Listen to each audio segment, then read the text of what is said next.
dessa pessoa evoluir e se esclarecer. Nós não podemos congelar os outros no lugar do mal, né? Porque nós vamos estar só fortalecendo. E ele dizia que a melhor maneira de você lidar com isso é receber tudo isso como uma grande bênção, que isso nos impulsione, porque se de fato nós não tivéssemos nenhuma importância, ninguém estaria se incomodando com a gente, né? Então, por um lado, essas reações são sinais positivos de que nós temos uma importância, que o que nós dizemos e nós fazemos tem, de fato, algum significado. Agora, não é preciso que isso seja explicitado de uma forma intolerante e agressiva. Nós não precisamos, aqui no Brasil, de reproduzir os conflitos que existem em outros lugares do mundo. Aqui há espaço e tolerância para que todos possam encontrar o seu caminho.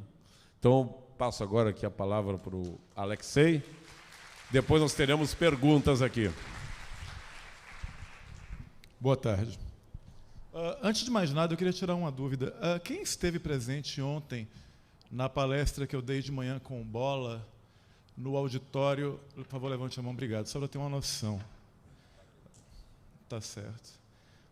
Uma outra dúvida. Alguém aqui é de uma união, acho que brasileira, de mulheres, que esteve ontem no Museu Chateaubriand para uma palestra à tarde? Alguém é? Se for, por favor, levante a mão, para poder confirmar uma coisa. Não. Bem, então, antes de começar a minha fala, eu gostaria de ler uma carta que foi escrita. Eu nunca sei se é ele ou se é ela. Chama-se TT Catalão. Foi lida na época do Congresso Holístico em 93. E eu acho que ela é muito atual e combina com algo que nós precisamos nos lembrar no que diz respeito a um evento que se pretende ecumênico e que envolve a questão da espiritualidade. Depois eu explico porque eu perguntei se alguém era da União Brasileira de Mães, um nome parecido de mulheres. Mas, enfim, TT Catalão escreve o seguinte, ela escreve a Carta Magna dos Ignorantes. O que ela diz? Bem, primeiro existem dois tipos de ignorância, vale salientar isso, né? Existe a ignorância por humildade, ou seja, a ignorância socrática, a ignorância do só sei que nada sei. E que, por mais que eu tenha as minhas convicções, não cabe a mim estabelecê-las como verdade absoluta para todos os outros, mas que elas sejam verdades absolutas, ao menos para mim. E existe a ignorância, além da ignorância socrática, que é a ignorância do só sei que nada sei, a ignorância absurda de quando a pessoa ignora o outro e ignora o que o outro faz e assume uma postura de totalitarismo. TT escreve, nenhum ignorante será magno no sentido da magnitude soberana. Na era da arrogância, assumir sua santa ignorância é alimentar que saber não significa sobrar soberba, nem mesmo subir. É buscar o sábio e não o sabido. Estar desperto, sem se preocupar em ser esperto. A santa ignorância aprende, mas não apreende. Entende que a besta é a fera que por si só se basta, de si e de seus sinais em seu casulo, cláusulas de competência específica para encerrar-se nos muros da certeza que soam ocas como mortalhas. A ignorância é radical, porque toma as ideias pela raiz. Está aberta, apaixona-se pelo processo, encanta-se pelo enredo, mas não se enreda pelo novelo. Ela entende que não são as asas que possibilitam o voo, mas as tentativas. Quer o movimento irregular dos rios e não o dos pêndulos tediosos. Não tem planos nem metas, mesmo para metamorfose. Faz do porto um ponto de partida em permanente parto, porque celebra a vida. A vertigem da ignorância é aceitar o não sei, feito lucidez lúdica para evitar o jogo perigoso do não sim. A visagem da ignorância é a constante luz além do limbo. Clama, a diferença nos une. Proclama, a diferença nos unge. E reclama, é a diferença que nos fará imunes ao contágio totalitário. Ao absoluto, nosso luto. A melhor resposta é aquela que provoca novas dúvidas. A insegurança é doce porque abriga inúmeras descobertas. A fraternidade é imprecisa porque o dom da graça não tem raça. O que ignora, ora quando procura. Está livre para todos os níveis por estar disponível. Julga, mas não subjuga. Usa bulas, mas não acumula. Se apega apenas como circunstância de entrega, mas não se prega. Quer a comunhão consigo, com os outros e com o meio, sem alterar o modelo, porque atua na medula.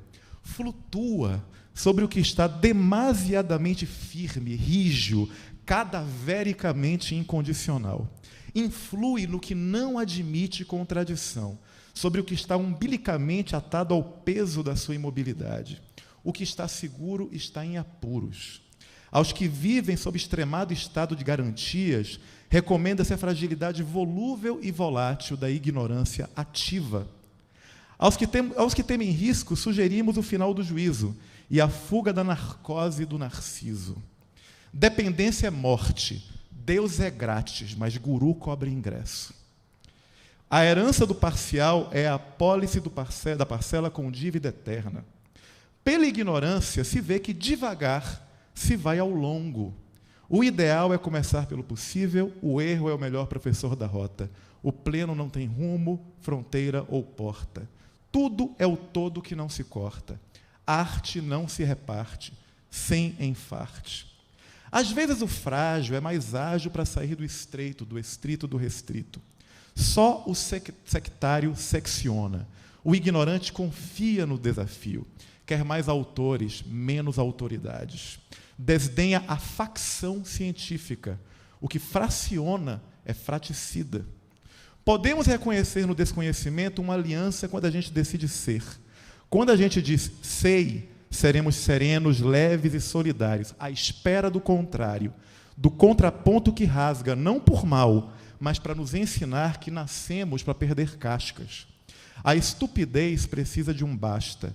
A ignorância cria castas. As feras são as bestas que por si só se bastam. Mas os ignorantes serão este improvável plasma infinito, em exercício permanente do vir a ser para servir. Contra o demônio do domínio.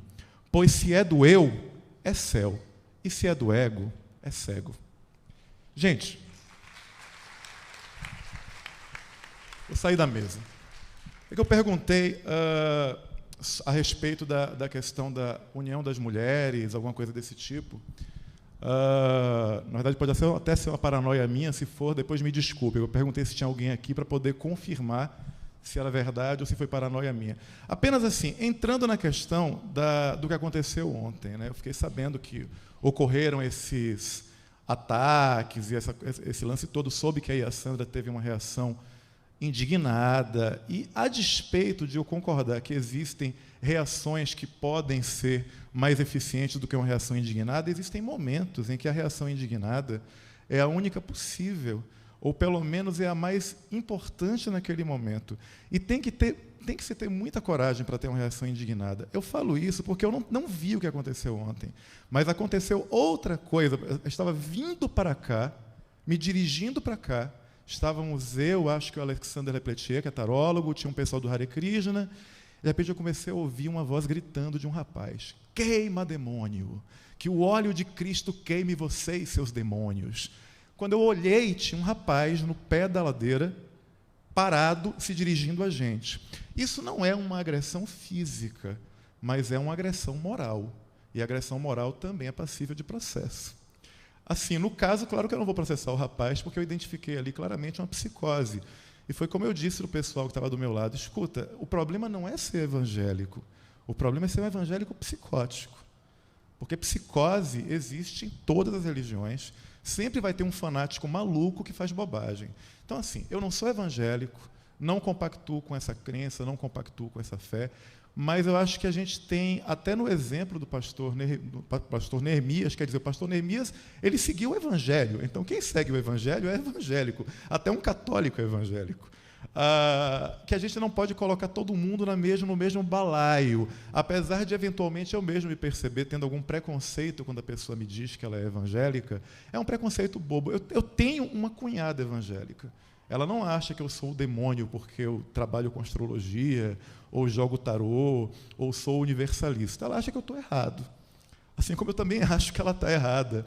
Mas ela não fica jogando pragas em cima de mim, dizendo que o óleo do Senhor vai me queimar até o inferno. Eu acho que o óleo do Senhor, se ele serve para alguma coisa, se existe, é para algo bom, não é para queimar uma pessoa e causar dor a ela. Mas, enfim, ontem eu presenciei uma cena específica, me pediram que gravasse o encontro GLBT da Paraíba. E eu fui filmar o encontro, né? Quando eu cheguei lá, antes do pessoal chegar, do pessoal do encontro GLBT, e não tem coisa que mais incomode alguns tipos de evangélicos do que encontros de homossexuais.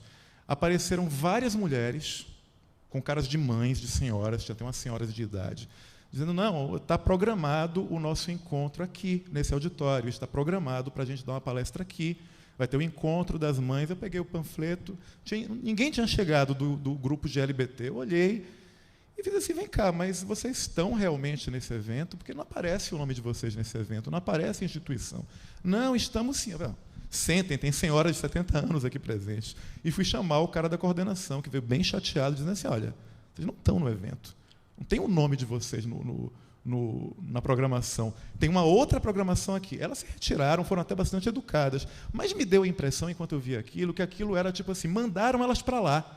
Assim, eu não acho nem que tenha sido a sabotagem delas, eu acho que foi usaram elas como bucha de canhão. Não, a reunião de vocês vai ser ali, que por coincidência era o mesmo lugar onde ia ter o encontro GLBT. Aí o encontro começou a rolar, eu comecei a filmar o que os palestrantes diziam, de repente eu comecei a ouvir um bater de palma, um choro, uns gritos, umas risadas, que começaram a atrapalhar o evento. No final, eu saí para ver, eram os evangélicos fazendo uma peça de teatro na porta do encontro. Praticamente, assim, não vou dizer que barreirando as pessoas de entrarem, mas eles estavam na frente da porta.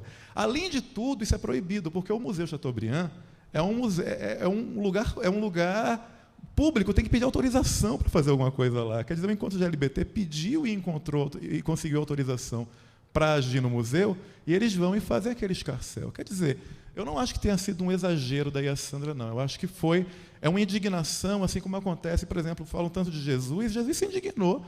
Ele entrou, eu não sou católico, nem cristão, nem evangélico, mas eu sei que Jesus, eu me lembro, minha formação inicial foi católica, eu me lembro que ele entrou no templo indignado e expulsou os vendilhões do templo.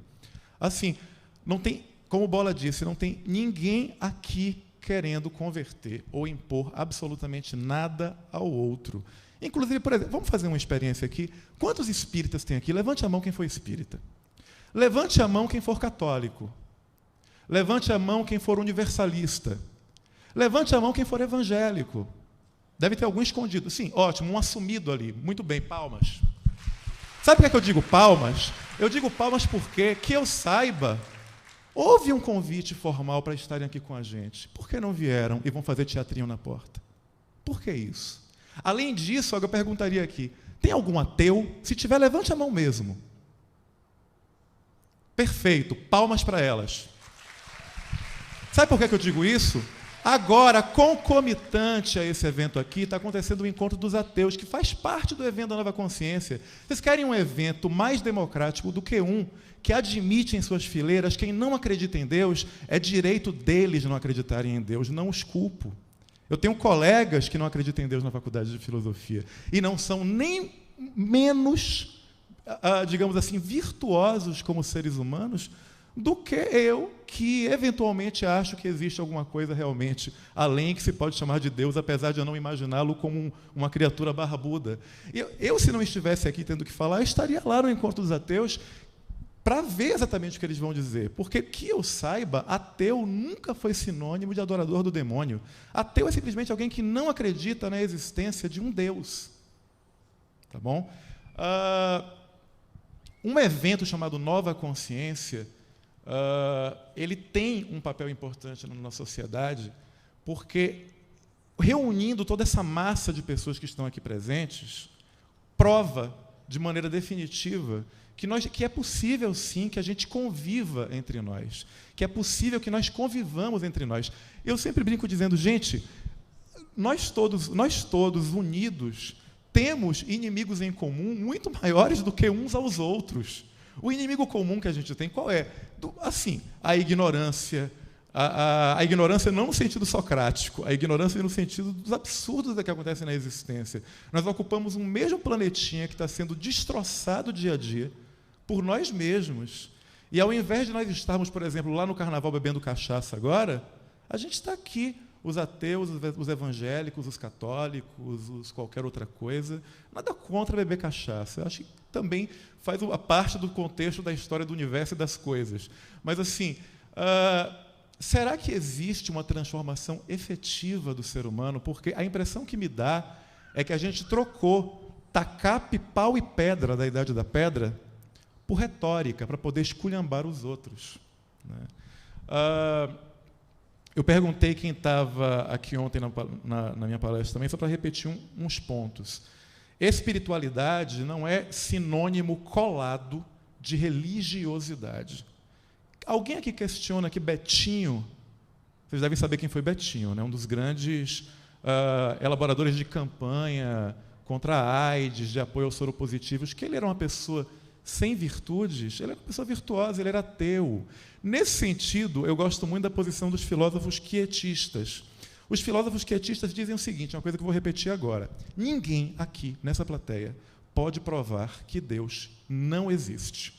Nem ninguém aqui pode provar que Deus existe. Vocês podem usar argumentos são palavras. Alguém pode dizer que é claro que Deus existe. Vejam as borboletas, vejam o sol, que lindo. Uma vez uma pessoa me parou na rua, eu morava em Salvador, me parou na praça e disse, não, porque, meu filho, Deus, você tem que se voltar para Deus. Me deu uma revistinha, eu disse, senhora, muito obrigado. Deus criou as borboletas, criou os passarinhos, eu, sim, ele criou também as baratas, os escorpiões, as cobras, os vírus. Ela ficou chocada me olhando com olhos arregalados, eu não fiz de propósito, eu comentei para comentar. Ela olhou para a minha cara e perguntou assim, será? Eu fiz, meu Deus existente ou inexistente, seja lá o que for, eu acabei de destruir a fé da senhora. No raciocínio dela, Deus criou essas coisinhas bonitas. As coisas más, ou que a gente considera como sendo más, que eu não sei se um escorpião é mau, se uma barata é má, se um vírus é mau, eles existem, porque devem existir. Isso parece, às vezes, a visão dos maniqueus. Para quem não sabe, os maniqueus eram uma seita antiga da qual Santo Agostinho fez parte, que pregava que o mundo era dividido em bem e mal. Não parece aquela coisa, Guerra nas Estrelas, Luke Skywalker contra Darth Vader, né? O lado positivo e o lado sombrio da força, né? Seria muito fácil se o mundo fosse assim, chapado de preto e branco. E eis que os maniqueus diziam que Deus criou o mundo espiritual e que o demônio criou o mundo material. E que o universo é uma guerra constante entre Deus e o demônio. Admitir isso, Santo Agostinho já percebeu que era um absurdo, porque admitir isso seria admitir que Deus não é onipotente nem onipresente. Se Deus é onipotente e é onipresente, Ele está em tudo. Ele está em todas as coisas. Vamos chegar lá, na hora das perguntas a gente entra nessa questão, que é uma questão que o dia que eu responder, ou alguém aqui respondeu o que é Deus, não é Deus. Porque Deus é muito mais amplo, acho que talvez por isso que na Bíblia Ele diga, eu sou. Ele não diz eu sou isso, eu sou aquilo, eu sou aquilo outro. E um detalhe importante para a gente poder falar a respeito da questão do proselitismo religioso que existe em todas as religiões. Quando eu vejo os evangélicos fazendo o que fizeram ontem, o que fizeram hoje comigo, gritando queima demônio no fogo do óleo do Senhor, o rapaz evidentemente perturbado, sabe o que eu penso? Eu não consigo ficar com raiva, não. Eu já tive muita raiva. Mas hoje em dia eu olho e penso o seguinte, é porque eles acham que estão certos e querem o nosso bem. Eu não digo com isso que a gente tem que abrir as pernas e escancarar, não, mas assim, querem nosso bem. Uma pessoa que me para no meio da rua para fazer proselitismo religioso e dizer que eu tenho que abandonar isso ou aquilo e tenho que entregar meu coração ao Senhor, ela está falando aquilo porque ela quer meu bem. Eu antigamente ficava chateado, hoje em dia eu digo, poxa, obrigado. Não vou, mas obrigado pelo convite. Né? É, no mínimo, uma resposta educada que a gente pode dar. Agora, eu também estou sabendo que ocorre uma pressão, sim, do meio evangélico aqui em Campina Grande contra esse evento, para que esse evento não se realize. Tá?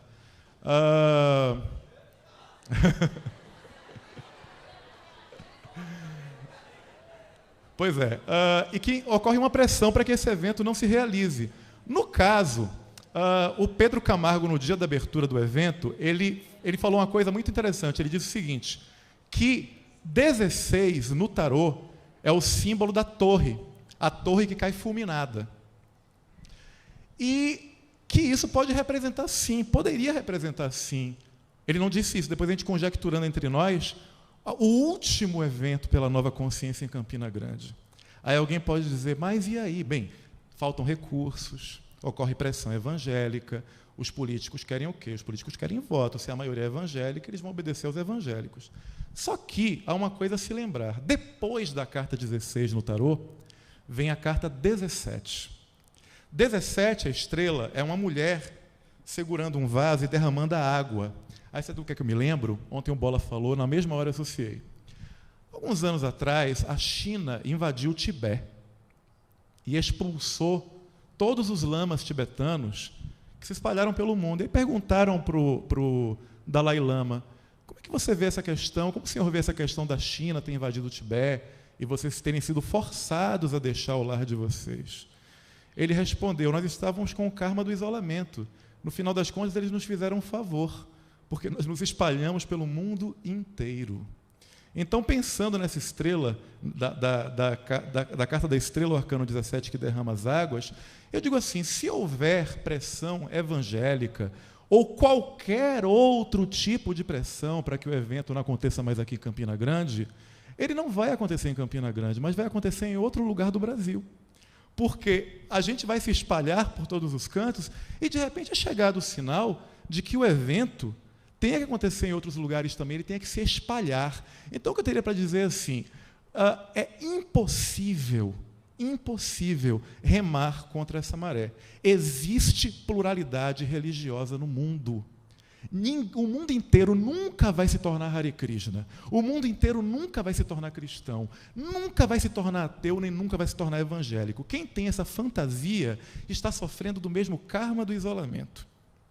E o que acontece? Bem, se de repente, ano que vem, vocês não nos virem aqui, nós iremos acontecer em outro lugar.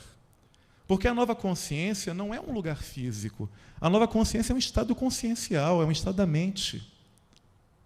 Se, de repente, nós não formos mais bem-vindos aqui, eu digo que nem o Dalai Lama, é um favor que nos fazem. Muito obrigado. A gente vai se espalhar por vários outros lugares. E eu aproveito e convido, e peço aos evangélicos aqui presentes, ao senhor que tão corajosamente se manifestou, que conversem com o pessoal da bancada evangélica para que estejam aqui também conosco ano que vem. Nós não somos fechados. Vocês vejam, vocês querem prova maior de que nós não somos fechados, admitindo a existência de ateus conversando sobre questão de consciência na nossa sociedade? Eu sei que a gente tem o que a gente elabora como sendo a verdade. Né? A filosofia é diferente da religião. A filosofia ela busca a verdade, mas ela nunca encontra. Quando a gente encontra e diz isto é verdade, deixou de ser verdade e passou a ser dogma. Então, gente, assim, eu diria assim, não tenham medo, a nova consciência ela vai continuar acontecendo, mesmo que por pressão não tenha que ser aqui. Mas uma outra coisa que também vale a pena colocar, antes de vocês terem raiva do pessoal que se veste de palhaço, assim como eu não tive do garoto que começou a gritar que era para o óleo do Senhor me queimar no fogo do inferno, eu só espero que ele não me jogue uma pedra. Mas, assim, eu acho que vale a pena a gente meditar. Será que a gente faz a mesma coisa, não? Não será que a gente, assim, eu acho que é uma coisa para a gente olhar para dentro da gente mesmo. Não será que a gente eventualmente faz a mesma coisa? Eu digo isso porque ontem eu estava contando, né, que eu estava num restaurante vegetariano, aí eu vi um pessoal conversando, falando bastante mal de um cara. Eles eram assim de uma corrente religiosa, estavam falando mal de um cara, aí uma das mulheres disse em alto e bom brado, o que você esperava de um carnívoro? Quer dizer, na cabeça dela, os carnívoros são o mal. Essa mulher, eu já ouvi falar muitas coisas maravilhosas, muitas coisas bonitas. Eu estava ontem numa lanchonete aqui comendo uma tapioca e tinha uma TV passando uma garota evangélica cantando. As coisas que ela cantava eram lindas. A gente tem que separar um momento eventual, um ato eventual, do contexto todo. Apesar do que, pelo que eu andei sabendo, pelo que eu estou sabendo, Esses ataques que a nova consciência, que o evento sofre, são constantes anos após anos. Eu tenho uma amiga que não veio esse ano que disse que já levou panfletada de crente na cabeça, porque ela estava vestindo um sari de Hare Krishna. Por favor, o que é isso?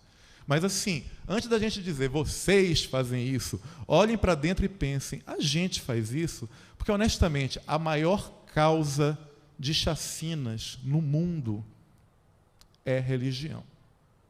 Quantas mortes acontecem por causa de convicções religiosas? Tenha a sua convicção religiosa. Agora, dizer que ocorre uma efetiva transformação, quando a gente vê exemplos desse tipo, vocês vejam, a gente aqui vivenciou uma pequena guerra. E nós somos um espaço pequeno, nós somos poucas pessoas. Multipliquem isso por 100 e vocês não vão chegar nem à metade do que acontece no mundo. Nem à metade do que acontece no mundo. Então, gente, é isso que eu tenho para dizer. E eu peço que vocês continuem acreditando, não necessariamente, não apenas no Deus de vocês, ou no não Deus. Como costuma dizer um professor meu de filosofia, ele diz, o ateu também crê em alguma coisa. Ele tira Deus e coloca o nada. Ou coloca a ciência, ou coloca qualquer outra coisa. Então, até o ateu, ele possui uma crença em algo melhor. Mesmo que esse algo melhor não tenha necessariamente que ser uma entidade metafísica. Então, assim, o que a gente precisa é, antes de acreditar em Deus ou em qualquer outra coisa, a gente acreditar uns nos outros. Porque, como disse T.T. Catalão, a diferença é que nos unge. A diferença é que nos torna imunes ao contágio dos totalitarismos. Obrigado, gente.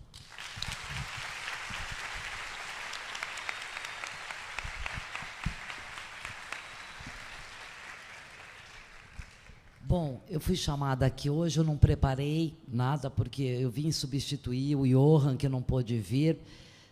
O que eu poderia dizer sobre espiritualidade e transformação é que eu acho que a espiritualidade, ela começa em casa.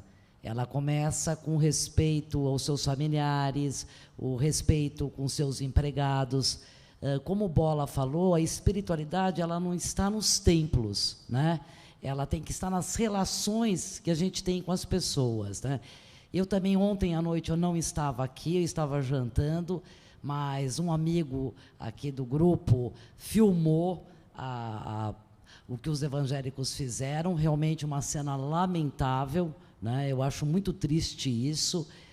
Na verdade, eu gosto muito da neurociência e eu tenho estudado muito o cérebro, como pesquisadora. Eu não sou psicóloga, mas eu gosto do uso do cérebro. E a neurociência, ela vem descobrindo muitas coisas acerca do cérebro, tanto que até a religiosidade, o sentimento de amor a Deus, ou as experiências de vida passada, hoje com ressonância magnética funcional, a gente até já sabe no cérebro onde ocorrem, né? E estudando o cérebro, o que eu percebo, e também como astróloga, porque eu sou taróloga e astróloga, e eu também uno a astrologia em relação à neurociência, é que cada ser humano interpreta o mundo com o seu próprio cérebro, né? Então, isso é maravilhoso, que prova a diversidade, né? Na verdade, a nossa impressão sobre o mundo que nos cerca é muito subjetiva, né? Então, eu acho que assim, a espiritualidade, ela é importantíssima no sentido de ética, respeito às diferenças. Realmente é muito triste o que eu vi ontem. Eu acho que todo mundo tem razão, cada um interpreta o universo à sua maneira. O cristão, ele está certo, o evangélico, ele está certo, o astrólogo está certo, o judeu está certo, e ninguém precisa invalidar ninguém, né? É isso, eu não tenho mais nada para dizer, obrigada.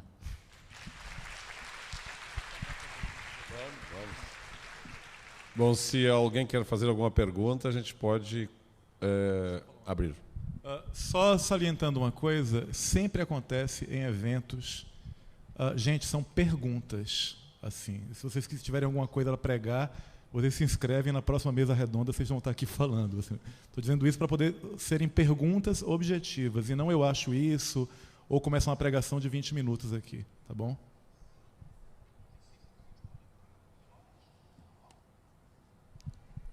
Por favor, fala no microfone. Tem um microfone aqui na frente. Quem quiser perguntar, eu pediria que viesse até o microfone para todo mundo ouvir. O site. Tá bom.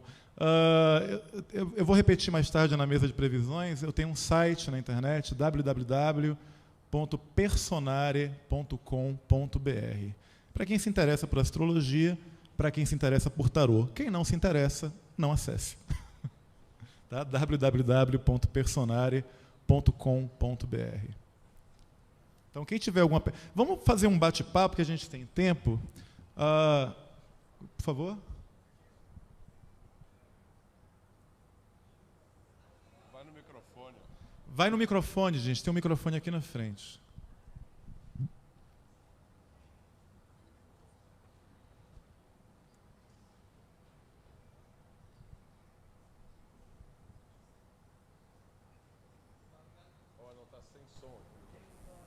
Esse aqui tem? Esse aqui tem. Peraí.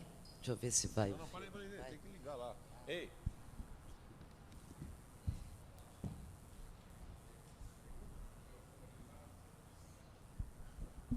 Vai ligar, peraí.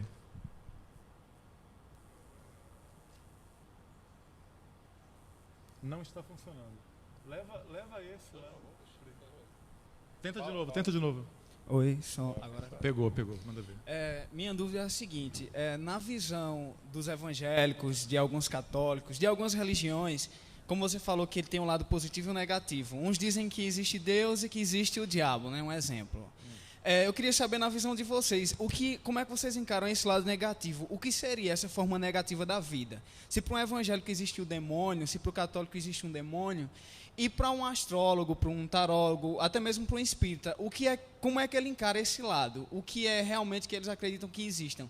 Existe realmente um oposto do bem ou, na verdade, é só um estágio, algo que esteja sem informação ou ignorante, como você fala? Eu acho que cada um de nós pode dar uma resposta, mas eu vou responder a partir da visão de Santo Agostinho. Santo Agostinho dizia que o oposto do bem é o nada. Assim, se a gente for observar, não existe nenhum mal no mundo que não seja aquele no coração do homem. Elimine o homem da face da terra. Você tem algum mal? Você tem animais vivendo de acordo com suas naturezas. Se comem entre si porque precisam se alimentar, mas você não tem atos que são atos morais que fazem parte do ser humano consciente. Santo Agostinho dizia que o mal, na verdade, ele não pode existir, porque se Deus é tudo, o mal é nada.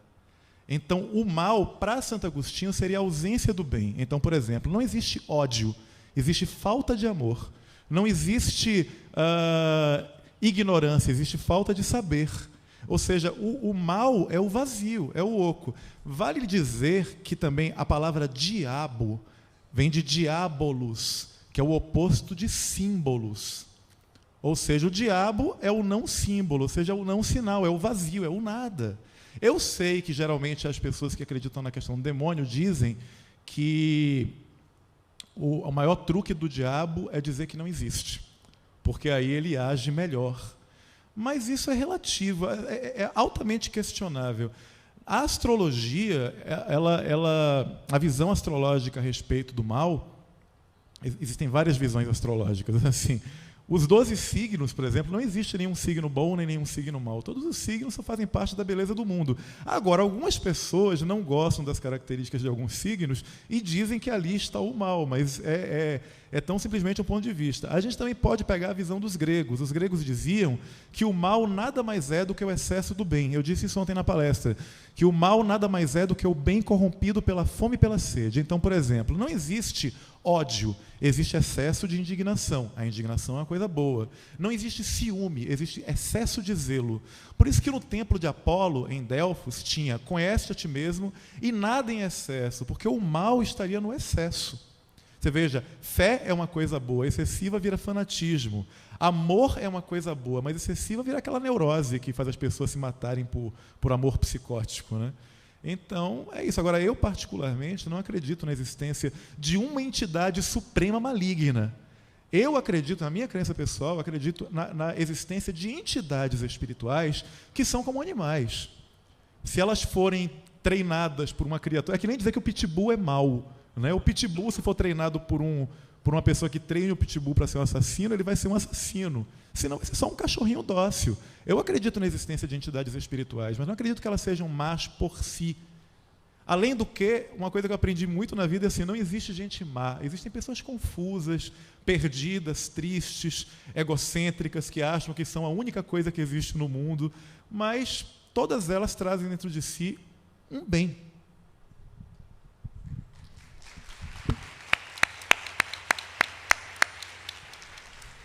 Bem, a gente poderia acrescentar que a humanidade é um fenômeno civilizado, é um fenômeno muito recente na história.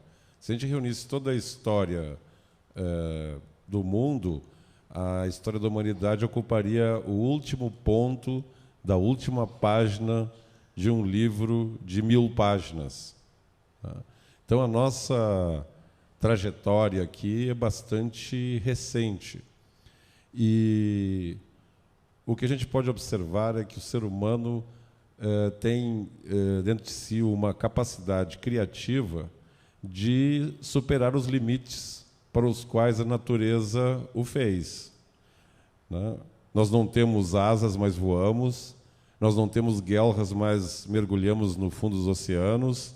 Somos capazes de colocar um ser humano dentro de uma nave espacial e ele andar na Lua. Somos capazes de colocar um robô em Marte filmando as dunas de areia, um pôr do sol em outro planeta. Então, nos últimos 5.000 anos, de uma hora para outra, apareceu essa entidade humana dotada de uma capacidade criativa que desenvolveu a escrita, construiu a roda, que multiplicou por 5 a capacidade de um homem transportar pesos, enfim, domesticou animais e plantas e foi desenvolvendo tecnologia numa velocidade espantosa e alucinante, tá? A cada momento somos surpreendidos por avanços ainda mais assombrosos, né, da criatividade humana em todas as áreas. Então, me parece que essa criatividade seria analogia ao livre-arbítrio, né? Nós não teríamos necessidade, poderíamos ter ficado em cima das árvores, nas cavernas, nas palafitas, mas esse impulso humano de conhecimento e de dominar, de alguma maneira, as leis da natureza e criar artifícios para superá-las, é um impulso constante, né? Quer dizer, foi conhecendo as leis do voo é que o ser humano construiu um equipamento, um aparelho, que, desde que ele respeite estritamente essas leis, ele se mantém voando. Quer dizer, a liberdade é uma coisa que está diretamente ligada ao conhecimento das leis e à obediência a elas. No exato momento em que se coloca mais peso num avião do que ele pode carregar, ou menos combustível que ele precisa, ele vai cair e as pessoas vão morrer. Então, os acidentes que a gente vê causados por todos os artifícios, é uma maravilha que a gente possa estar em 3 horas no Rio de Janeiro. Mas, toda vez que essa tecnologia ou que essa ciência falha, ou ela, por erro humano, ela transgride essas leis, a consequência vem imediata e ela é dolorosa e difícil. Então, me parece que o nosso grande paradoxo é sermos uma entidade que tem um corpo físico que nasce, cresce, amadurece, envelhece, morre, muito parecido com os animais, né? Nosso DNA é 1% diferente de um macaco, 5% diferente de uma mosca. Então, não há dúvida de que o ser humano surge como produto final de todo um processo evolutivo sobre esse planeta, constituído de uma consciência. E essa consciência parece que foi despertada para que o homem experimente, né, e conheça e aprenda pelo uso dessa consciência, né? Uma vez eu estava junto com uma pessoa que era extremamente dedicada a meditações e asceses e todo tipo de esforços para tentar acelerar o processo evolutivo dela, né? E ele tentava me convencer eu disse para ele, olha, se você já encontrou, se você já se iluminou, se você já está no nirvana, ótimo, muito bom para você. Agora eu quero experimentar e descobrir por mim mesmo, né? Para isso, recebi da natureza, braço, perna, cabeça, braço, e eu vou experimentar. E se eu errar, eu vou aprender. Então, me parece que a maior prova que existe o livre-arbítrio é a própria existência do mal, porque ele é consequência, na maior parte das vezes, como o Alexei bem falou aqui, e já disse em outra ocasião, é um excesso de uma qualidade, né? Então, a dona Emi dizia, você sabe bem se você educou seus filhos quando você deixa eles sozinhos em casa, né? Porque se você os reprimiu, eles vão fazer a maior bagunça, vão quebrar, você vai chegar em casa, está tudo destruído, ou vai ter um grande problema para você resolver. Se eles foram educados e não foram reprimidos, eles mesmos vão saber se comportar, mesmo você não estando presente. Então, ela dizia que quando o ser humano é entregue ao seu próprio arbítrio, aí é que você vai ver que dimensão você realmente tem. Um dos aspectos negativos, como se chama, na astrologia, é quando nós temos a oportunidade de saber realmente a quanto nós andamos, quem nós realmente somos. Aí que você vai, quando falta luz, né, na casa, é que você vai saber se você sabe caminhar dentro dela ou não, sem ficar tropeçando nas cadeiras e nos móveis, né? Então, me parece que tudo aquilo que a gente possa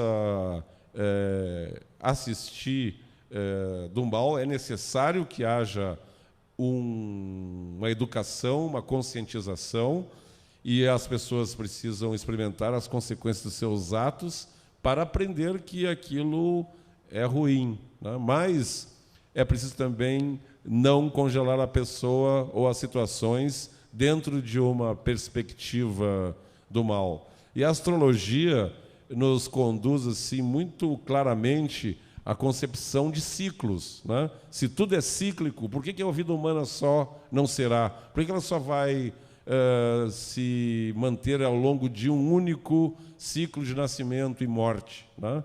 Então, quando me perguntam se eu acredito em outras vidas, eu digo que não. Eu digo, eu tenho certeza que existem outras vidas, né? Porque acreditar é você aceitar uma coisa que você não entende. E eu, por muitos estudos e experiências, posso dizer que eu tenho certeza que nós vivemos em ciclos de vida. Agora, não quer dizer que essa bola que está aqui, esse terminal de computador que um dia vai ser desativado e vai ser reciclado, não é essa persona, né, que interessa. O que interessa é o sopro que está através disso, e ele é coletivo, não existe sozinho e sem os outros. Então, me parece que é muito clara a percepção de que existem os ciclos, e isto é uma afirmação que se repete ao longo do tempo e se verifica em várias tradições, os egípcios, os tibetanos, os índios. Onde você for, você vai ter algum tipo de concepção de uma vida transcendental, uma existência transcendental ao nascimento e à morte, né? Então, de certa forma, nascer e morrer é só acordar e dormir, né?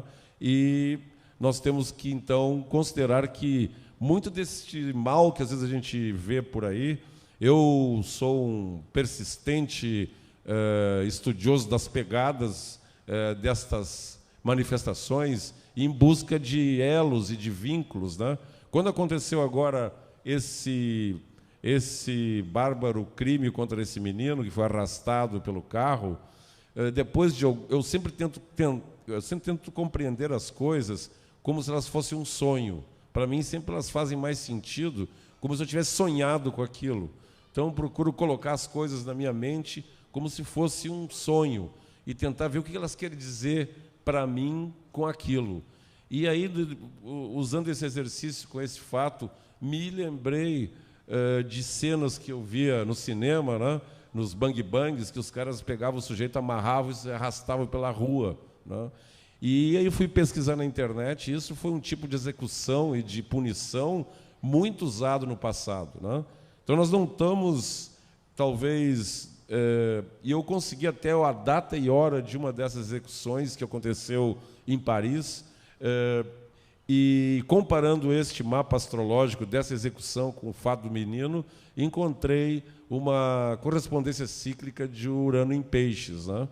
E nós temos que talvez pensar ou meditar sobre essa hipótese de que aquilo que aconteceu ali pode não ser simplesmente o efeito de uma barbárie de uns adolescentes drogados, né? Eu fui, antes de me dedicar inteiramente à astrologia, eu fui repórter e comecei a carreira, como era costume na época, pela reportagem policial. Eu tinha 21 anos e foi uma das experiências mais importantes que eu tive na vida, porque ali eu percebi o ciclo social em que nós estamos inseridos, né?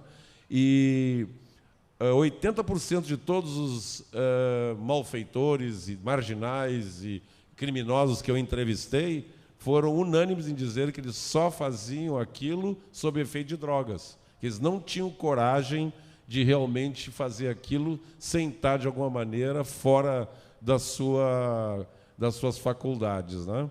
Então, há um estudo de um especialista do Pentágono, um coronel militar, que ele afirma que é antinatural da pessoa matar outra. Você precisa desumanizar, você precisa estar muito alterado para poder fazer um ato como esses. E ele disse que na Segunda Guerra, na Primeira Guerra, 60% a 80% dos tiros é dado para o alto, que o soldado não tem coragem de atirar num outro ser humano, a menos que ele esteja muito ameaçado ou ele tenha desumanizado o outro a tal ponto que ele ache que aquela pessoa não vai fazer diferença no mundo, né? Então, ele disse, o grande sucesso dos nazistas, dos exércitos nazistas, é que eles estavam tão envenenados por aquela desumanização dos outros e voltados para aquela vingança das derrotas que eles tinham sofrido, que eles eram muito mais eficientes do que os aliados. E ele disse que em todo o exército, 10% dos soldados são serial killers, são pessoas que gostam de matar os outros, e que esses é que fazem o serviço sujo e esses é que lideram os outros. E esses depois são condecorados, né? E são exaltados como heróis, para que aquela culpa que eles todos sentem não fique tão pesado e fique justificado os atos que eles fizeram, né? Esse filme aí do Clint Eastwood, né?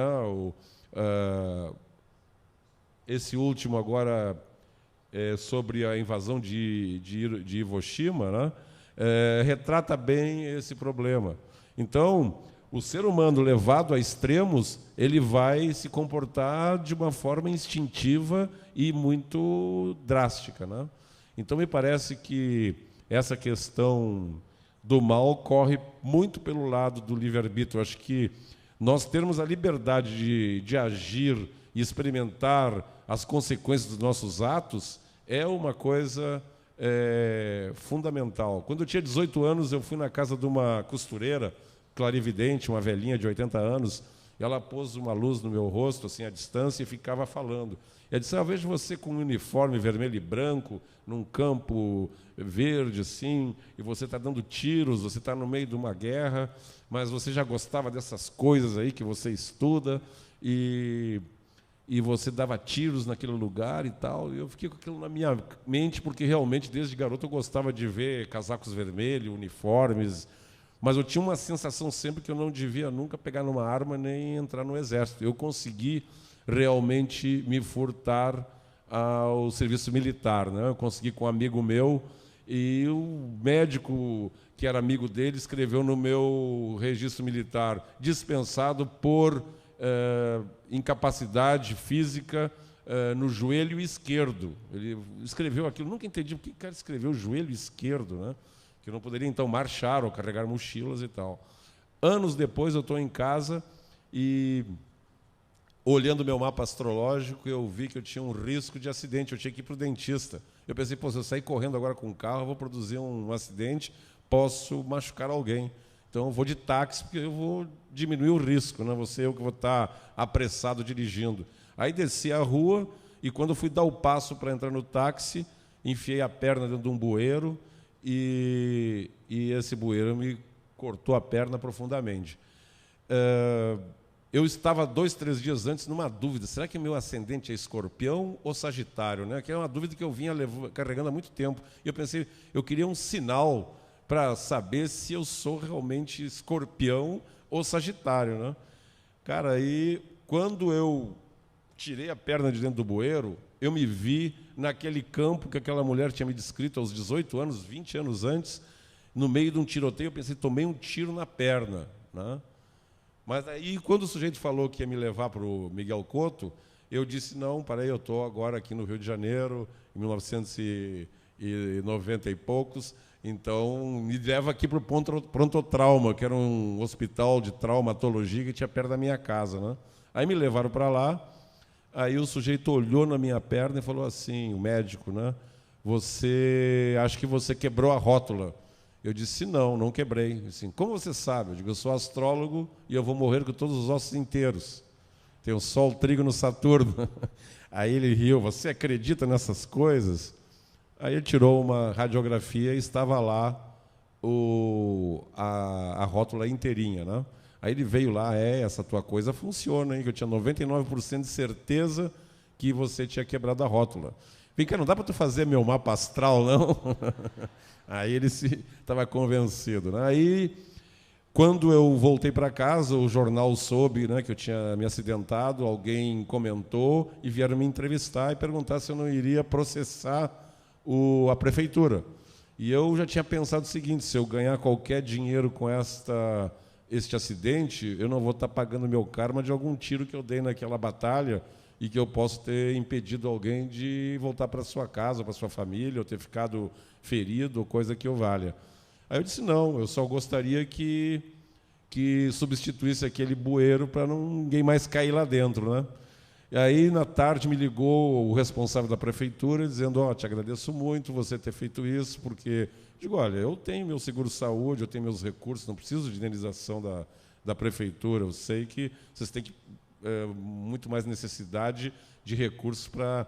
Eu só queria que trocasse. Ele falou, só vou te explicar uma coisa.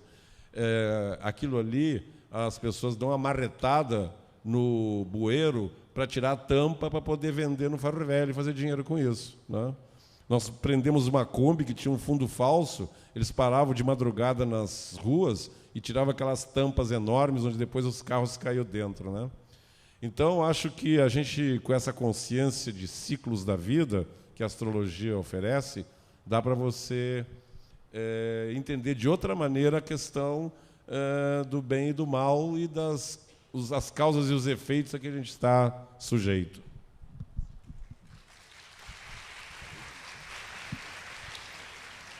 Bom, acho que o Bola já respondeu. Pode fazer pergunta tudo. ainda? Você quer uma pergunta, né? Pode falar. Eu quero perguntar para a equipe, não é? Veja o seguinte, vocês não acham, não é, que a gente nesse evento precisaria vivenciar, não é, de uma forma mais subjetiva, através da arte, esse encontro afetivo do coração, que é assim até além das palavras, porque a gente fala muito e a gente precisa. Vocês não acham que a gente precisa trocar mais com simbolismo, com essa parte subjetiva e facilitaria alcançar o coração nessa integração holística?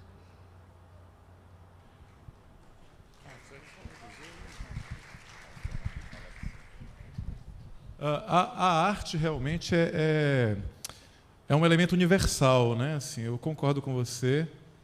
Acho possível, acho que a gente pode... Aliás, a arte existe aqui. Algumas pessoas estão fazendo exposições aqui, né? Eu acho que como uma sugestão para próximos eventos, a questão é que a gente tem que contar com alguns recursos, né? Tem mais música, mais dança, mais vivências, né? Eu acho que é interessante isso. Eu acho que você está certa. Não vejo por que não.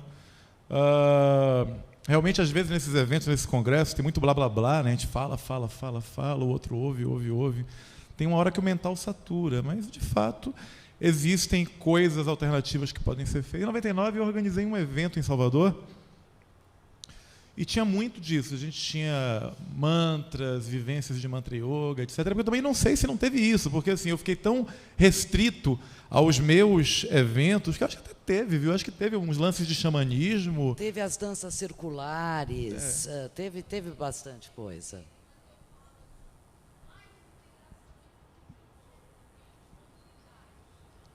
Mas essa integração, se ela não for espontânea, ela não acontece. Porque é o que eu estava dizendo, as pessoas ainda, não apenas os evangélicos, mas assim, as pessoas ainda, em suas correntes, em suas religiões, elas ainda acham que não podem se misturar, né?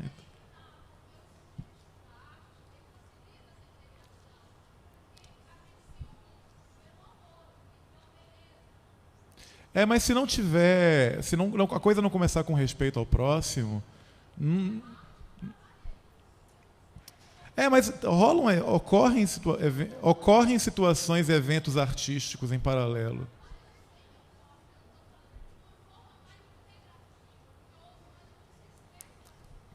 Dê um exemplo de uma forma integrativa.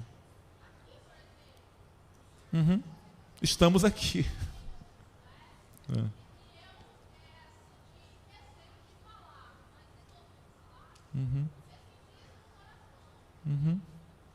Não, eu acho que você está certo. Acho que você está certo. Alguma outra pergunta? Por favor, o microfone eu não ouço daqui. Eu só vejo a mão balançando.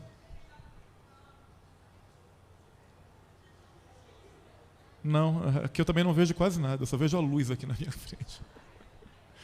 E não é a luz espiritual, assim. É uma luz mecânica.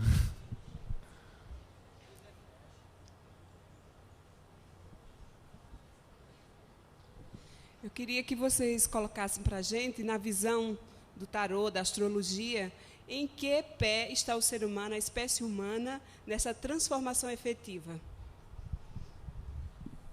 Alô? Olha, em relação à neurociência, que vem investigando o funcionamento do cérebro, o mal está dentro do homem, né? Existem mapeamentos de serial killer, onde ele foi efetuado no cérebro dele uma ressonância magnética funcional, e o sistema límbico dele, que está relacionado ao amor incondicional, ao respeito ao próximo, não funcionava. Então tem muito essa coisa de projetar o mal lá fora, né? O diabo, o mal está lá fora. Não, o mal está dentro, né? Eu acho super bacana o que ela falou da gente fazer uma corrente, de dançar, de trabalhar a arte, né? Mas isso não vai resolver. O mal é genético, ele está na físis. E tem pessoas que, de uma certa maneira, por problemas na área do sistema límbico, que elas são ruinzinhas mesmo, matam, não tem sentido ético, não tem sentido emocional. Então, eu acho que assim, é muito importante a neurociência, eu acho muito importante o que a neurociência está fazendo em relação a investigar onde as coisas acontecem no cérebro, para limpar muita bobeira, muita crença, muita bobagem. O homem, ele não tem conhecimento de como ele funciona, né? Não existe esse conhecimento, eu percebo isso nitidamente, né? Então, eu acho que assim, o mal está dentro, não está fora. Claro que podem existir entidades, como o Alexei colocou, mas o mal está dentro. O mal é físico e ele está no cérebro. E não tem jeito, só se fizer lobotomia ou morrer. E vale salientar uma coisa, mesmo que o mal venha de fora, na forma de uma entidade, de um espírito obsessor, etc., ela só vai encontrar eco num rádio que esteja na mesma frequência. Você pega um rádio e liga em 100,1 MHz, você não pode pegar 105. Então, a pessoa que se faz de vítima, que diz que foi possuída pelo demônio, etc., ela é corresponsável, ela está na frequência daquilo, né? E é uma desculpa muito adequada. Anos atrás, eu fiz um curso de psicanálise criminalística e tive o desprazer de conhecer o Maníaco do Parque. Eu concordo com a Vera. Existem pessoas que escolhem, assim, que elas fazem o mal porque está nelas, assim, elas não têm outra escolha, elas não estão sendo obsediadas, elas são os obsessores. E ele começou a apelar, depois que uns pastores o procuraram, ele começou a apelar para a seguinte desculpa, que, na verdade, ele foi obsediado por um demônio, que ele ouvia vozes, que ele estava sendo influenciado por um agente externo. Só que aí uma testemunha acabou com a fala dele, porque, na hora que ela foi ser violentada, ela inventou, por favor, não faça isso, eu estou grávida. E ele disse, que se dane. Aí ela disse, mas eu tenho HIV, eu tenho um AIDS. Aí ele botou uma camisinha. Quer dizer, que demônio é esse que tem tanta consideração pelo corpo do hospedeiro? O demônio quer que o hospedeiro se lasque. Ele possui aquele, contamina ele com o vírus da AIDS, possui outro. Quer dizer, por favor, né? Assim, é até infantil a gente imaginar que... não estou dizendo que não exista obsessão. Eu acredito, já presenciei situações em que a pessoa evidentemente estava obsediada, mas ela... Assim, a gente não pode se eximir dos processos. A gente tem uma boa capacidade de defesa, a gente tem escolha, existe um momento que a gente permite abrir o campo da gente para aquilo. Alguma outra pergunta? Oi, boa tarde. Bom, teria duas questões a colocar para a mesa. Bom, a primeira seria perguntar se a astrologia, ela... até mesmo o tarô, tem alguma consideração sobre o atual momento ecológico, né, preocupante que temos passado no nosso planeta, né, se há aí alguma consideração a fazer. Bom, em relação aos recentes acontecimentos desagradáveis, né, por parte dos nossos irmãos de linha protestante, prefiro dizer protestante porque eu acho que os seguidores do Evangelho, eles não praticam esse tipo de ato abominável por mim.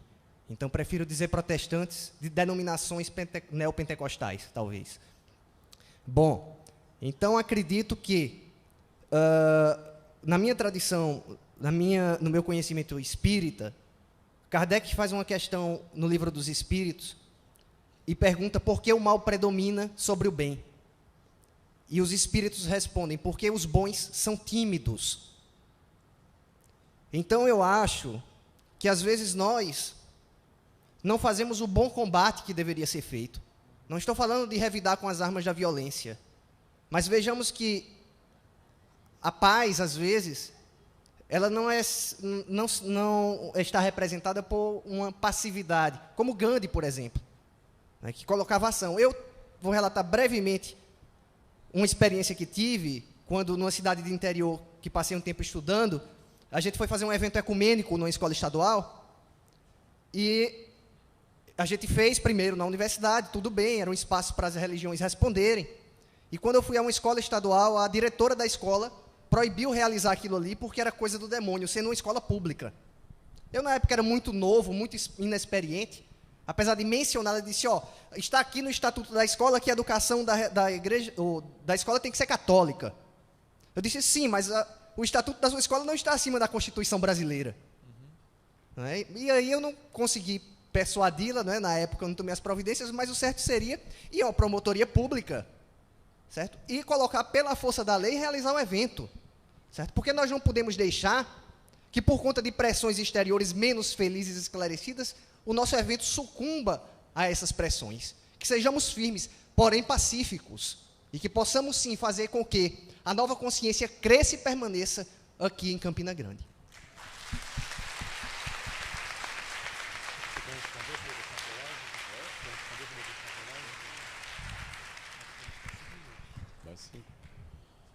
Bem, essa questão ecológica, né, essa é a consequência de toda a intervenção humana, como todo mundo sabe, sobre o meio ambiente.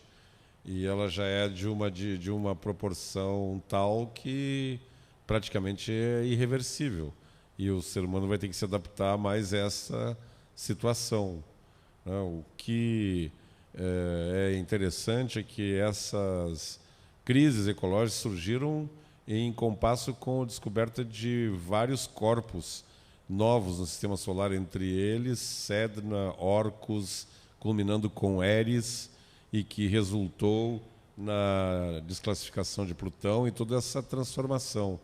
Então, me parece que realmente nós estamos diante de um desafio de união e cooperação de toda a humanidade em prol de uma transformação. E de fato, recentemente se uniram num evento que houve na Europa todas as entidades e todos os órgãos governamentais mais desenvolvidos do mundo que monitoram as alterações ambientais para construir políticas e ações que possam minorar ou equilibrar essas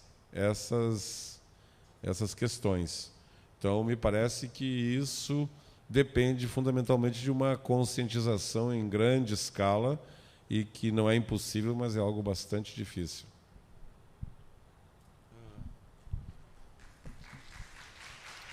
Só assim, eu acho que é importante salientar só um detalhe. Eu também espero que o evento continue sendo aqui em Campina Grande. Eu acho ótimo que seja. Eu acho que a cidade tem uma tradição, mas assim, eu só digo assim, caso forças políticas, esquizotéricas, protestantes, ou seja lá o que for, queiram nos impedir de fazer isso, e depois saiam gritando, Jesus venceu, Jesus venceu. Não vejo Jesus aí, não. Acho que Jesus até deve se entristecer. Só lembrando, a nova consciência, ela é dentro da gente, né? Se nos impedem aqui, a gente se espalha pelo mundo, então é melhor que seja aqui.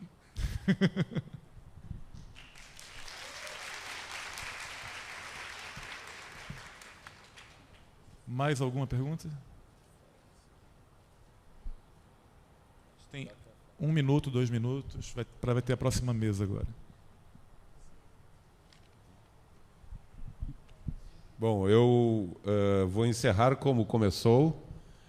Nós temos agora aqui entre nós a nossa irmã e amiga Sandra. Peço que ela se levante um pouquinho para nós todos. Dar a ela a salva de palmas que ela merece por ter se erguido contra esse assinte. E acho que ela merece mesmo uma salva de palmas em pé aqui de todos nós.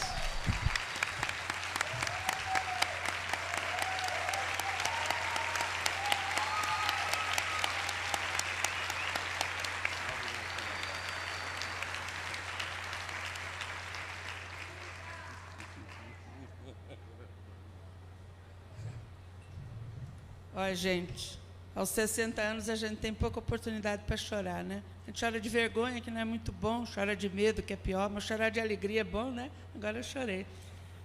Agora, então, culminando essa mesa linda, que eu dormi bastante, mas escutei, vamos citar Castro Alves? Vamos? Lá é uma praça. A praça é do povo, como o céu é do condor. Vamos tomar a praça.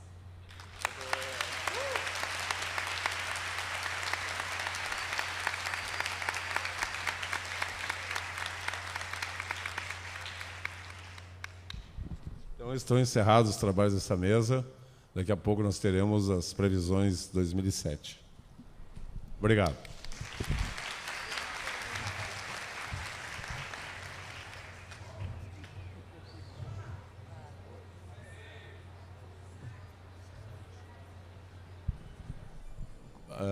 O site,